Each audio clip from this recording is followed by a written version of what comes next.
Olá, a paz do Senhor a todos. Mais uma vez aqui para trazer um pouco da minha reflexão na palavra, daquilo que o Senhor falou comigo e creio que tenha a falar com você que está assistindo esse vídeo. Hoje eu quero falar um pouco sobre perseguição, né? A gente sabe que a gente vive num país onde a gente não tem muita perseguição, onde a gente pode proclamar o Evangelho de forma mais aberta. Então é liberado a gente fazer isso. Mas isso não isenta da gente ter perseguições, né? Por causa do Evangelho, por causa da nossa conduta, por causa do nosso estilo de vida. O Evangelho é um estilo de vida. Seguir a Cristo é um estilo de vida. É uma decisão que a gente toma para mudar o nosso estilo de vida, mudar a nossa mente, o nosso comportamento, a nossa maneira de decidir as coisas, a nossa maneira de falar, a nossa maneira de olhar. É uma completa mudança na nossa vida. E por querer seguir a Cristo, apesar de não termos perseguições como existem em alguns outros países, que eles até matam os cristãos, prendem cristãos, atacam igrejas, enfim, tudo isso que a gente sabe e que é doloroso no nosso coração, porque são pessoas querendo engrandecer o nome de Cristo e acabam sendo perseguidas e sofrem por isso. De certa forma é doloroso, mas eu creio que isso também é glória para aqueles que estão nesses lugares, e é a missão dada a essas pessoas por Cristo, é o chamado dessas pessoas, é a missão dessas pessoas. Mas de uma forma, de uma perseguição, vamos dizer assim, menos violenta no nosso país, ainda assim existe perseguições, pessoas que não gostam do jeito que a gente vive, pessoas que vão contra ao que a gente busca fazer, pessoas que vão contra as nossas atitudes, o nosso estilo de vida, como eu falei. E hoje eu estava lendo o livro de Esther, que é um livro, nossa, é lindo, o livro de Esther é lindo, a história de Esther é linda. E quando eu estava lendo ontem, eu li o capítulo 5, parei ali no capítulo 5, e hoje na minha leitura, quando eu li o 6 e o 7, quando eu li no finalzinho do 7, quando eu estava lendo o 6, principalmente o 7, o Espírito Santo começou a fazer queimar no meu coração para falar sobre perseguição. Então, o que eu quero trazer é sobre o capítulo 5, o final do capítulo 5, né? Para ser mais, para ter uma base, eu quero falar sobre o final do capítulo 5 e o final do capítulo 7. Mas todo o capítulo 6 e 7 englobam o que eu quero trazer. O final do capítulo 5, ele diz o seguinte, no final, vamos dizer aqui no último versículo do capítulo 5, o versículo 14 diz o seguinte: então Zé, sua mulher e todos os seus amigos lhe sugeriram: mande fazer uma forca de mais de 20 metros de altura e logo pela manhã peça ao rei que Mardoqueu seja enforcado nela. Assim você poderá acompanhar o rei e ao jantar e alegrar-se. A sugestão agradou a Amã e ele mandou fazer a forca. Nesse capítulo aqui, Amã manda fazer a forca porque o Mardoqueu, ele não se prostrou para Amã, porque ele mandou as pessoas se prostrarem para ele. E ele não se prostrou, porque ele adorava somente a Deus, ele se prostrava somente para Deus. Mardoqueu era judeu, então ele só se prostrava a Deus. E ele não se prostrou para Amã. Então Amã ficou furioso e mandou fazer essa forca segundo o conselho da sua esposa e dos seus amigos. Então se agradou, mandou fazer a forca. Enfim. No final do capítulo, olha só, no final do capítulo 7, diz o seguinte, no último versículo: assim Amã morreu na forca que tinha preparado para Mardoqueu, e a ira do rei se acalmou. O versículo 6 e o versículo 7, o versículo 6, o subtítulo dele diz o seguinte: Amã é obrigado a honrar Mardoqueu. Olha só, no capítulo 5, Amã se alegra porque mandou construir uma forca para matar Mardoqueu.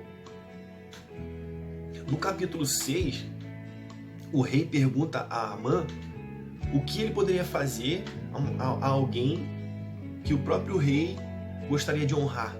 E Amã, com toda a sua soberba, ele acha que é ele. Nossa, a quem mais o rei poderia honrar senão a mim? Amã fala isso. E aí ele diz que botar vestes do rei, colocar a coroa do rei, um cavalo do próprio rei. Então assim, fala coisas maravilhosas, achando que é para ele. E é quando o rei fala: então faça isso a Mardoqueu. Então é claro que Amã se enfurece, mas como ele disse ao rei, e o rei se agradou do conselho de Amã, ele tem que fazer isso a Mardoqueu, ele tem que honrar Mardoqueu. E no capítulo, isso é um resumo, tá? Mais do capítulo 6. E no capítulo 7, que diz aqui um subtítulo, o enforcamento de Amã. Aqui no capítulo 7, Amã foi ao jantar, foi ao banquete, junto ao rei, ao banquete que tinha sido preparado por Ester. E o rei dizia para Ester, desde lá de trás, desde o primeiro banquete, esse aqui é o segundo banquete. Ester fez o primeiro e depois convidou os dois novamente para um segundo. E nesse segundo banquete, o rei mais uma vez fala como ele tinha falado no primeiro. Qual é o seu pedido, Ester? O que você deseja? Mesmo que seja metade do reino, lhe será concedido. E aí vem o pedido de Ester: Senhor,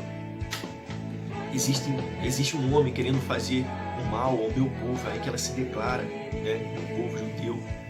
Existe um homem, alguém querendo fazer mal ao meu povo, e se lhe agrada ao rei, né? Aqui como diz no versículo 5, o rei Xerxes perguntou a rainha Ester: quem se atreveu a uma coisa dessas? Onde está ele? Respondeu Ester: o adversário e inimigo é Amã, esse perverso. Então a rainha Ester, no versículo 3, ela diz o seguinte: então a rainha Ester respondeu: se posso contar com o favor do rei, e se isso lhe agrada, poupe a minha vida e a vida do meu povo. Este é o meu pedido e o meu desejo. Então assim, ali Ester estava pedindo para que poupasse a vida do povo dela e para que condenasse quem queria fazer mal ao povo dela. Ou seja, olha o final do capítulo 5. Ele constrói algo para enforcar Mardoqueu, sabendo também que ele já tinha dado um conselho ao rei para exterminar não só Mardoqueu, mas todo o povo judeu. Porque Mardoqueu não tinha se prostrado a ele, então ele queria eliminar, além de Mardoqueu, todo o povo judeu. E o rei concedeu esse desejo. Fez um decreto, enviou o decreto, para que esse decreto fosse cumprido, para que todos os judeus fossem exterminados. E aí ele constrói a forca para matar Mardoqueu, e está alegre porque ele iria matar Mardoqueu, enforcar, e todo o povo judeu seria exterminado. Ele estava feliz, alegre, porque o plano dele, maligno, ia ser cumprido, ou ele achava que ia ser cumprido, mas ele não contava com os planos de Deus. Ele não aceitava os planos de Deus, ele não entendia os planos de Deus, ele não conhecia a Deus. Mas Ester temia o Senhor, Mardoqueu temia o Senhor. Eles confiavam no Senhor, tanto é que Ester manda o povo jejuar e orar. para que ela pudesse ir à presença do rei para tentar mudar essa história, mudar esse decreto, para tentar fazer com que o povo não fosse exterminado. Mas Mardoqueu não sabia disso, Amã, perdão, não sabia disso. Ele achava que tudo que ele tinha planejado, a maldade que ele tinha planejado, iria ser cumprida. Mas aí é quando Esther fala para o rei: quem é esse homem perverso que tenta fazer isso contra o povo dela? Aí ela diz: é Amã. Olha o jogo virando. O jogo virou completamente. Deus já tinha tudo preparado lá atrás. Deus já tinha tudo preparado para que aquele que planejou exterminar o seu povo fosse exterminado com a própria forca que construiu para exterminar Mardoqueu. Então o que eu quero falar de perseguição é isso.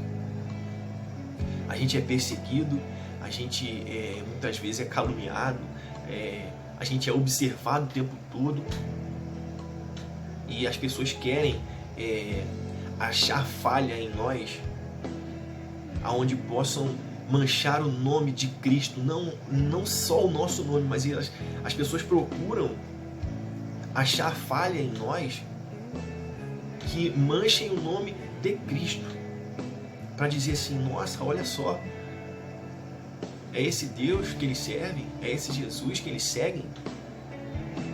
Então eles querem manchar de alguma forma, mas a gente precisa orar, a gente precisa se posicionar perante a Cristo. Muitas vezes a gente não precisa se posicionar diante dessas pessoas, a gente precisa se posicionar sempre perante a Cristo, nos prostrar diante de Deus, porque Ele não vai deixar com que uma injustiça faça com que nós sejamos exterminados. Ele não vai deixar com que os moldes, os padrões desse mundo, como diz o Paulo, não vos amonteis aos padrões desse mundo.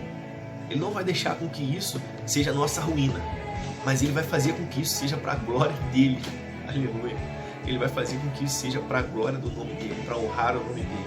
Então não adianta. Toda armadilha que o inimigo fizer tentando te matar, toda armadilha que o inimigo fizer tentando te parar, toda armadilha que o inimigo fizer tentando te pegar, toda armadilha que o inimigo fizer para que você caia nela, Deus pode fazer com que esse inimigo caia em sua própria armadilha. É isso que Ele faz, é isso que Ele nos mostra aqui. Prostre-se diante de Deus, recorra somente ao Senhor, recorra somente aos conselhos do Senhor. Ore, jejue e aguente, porque a cilada que o inimigo preparou, a armadilha que o inimigo preparou para te pegar, para te parar, para fazer com que você não siga mais, não vai ser para sua destruição, mas vai ser para a honra e glória do nome de Jesus, aonde o inimigo que preparou essa armadilha, ele próprio cairá nela, e nós iremos dar glória, nós iremos louvar ao nome do Senhor, nós iremos glorificar o nome do Senhor através da vitória que Ele nos concedeu, não da vitória que a gente teve por méritos próprios, mas da vitória que Ele nos concedeu. Amém? Essa palavra venha a entrar no seu coração, que você venha a entender o Deus que nós temos servido, que você venha a entender ao Jesus que nós temos seguido, que venhamos a entender a grandiosidade desse nosso Deus, o quão misericordioso Ele é, o quanto cuidado Ele tem conosco, o quanto amor Ele tem por nós. Isso é muito maravilhoso. Que Deus venha te abençoar com essa palavra no nome de Jesus.